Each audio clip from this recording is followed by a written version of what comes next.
చేసిన మీల్ మేకర్లో మాత్రం 48 నుంచి 54 గ్రాముల మధ్యలో ప్రోటీన్ ఉంటుందండి. అంటే మీల్ మేకరు అనేది చూడండి, సులువుగా డైజెషన్ అయ్యే, అసలు గ్యాసెస్ రాకుండా పెద్ద ఇబ్బంది లేకుండా రుచికరంగా మన వంటలు చేసుకునే మీల్ మేకర్లో ఇంత ప్రోటీన్ దాగుందని మీరు ఎప్పుడన్నా ఆలోచించారా అసలు? అంటే మనం దాన్ని తయారు చేసే తీరును బట్టి కొద్దిగా ప్రోటీన్ అప్ అండ్ డౌన్ అవుతూ ఉంటుందన్నమాట.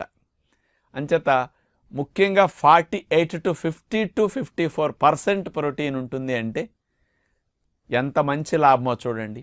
అంచేత పిల్లలకి బాగా ఆటలాడుకుంటూ ఉంటారు, కండ పుష్టికి, body building, gym, weight lifting ఇట్లాంటివి చేసేవారు, కానీ పొలం వెళ్ళి హార్డ్ వర్క్ చేసుకునేవారు తక్కువలో ఎక్కువ ప్రోటీన్ రావాలంటే మీరేదో కోడి మాంసం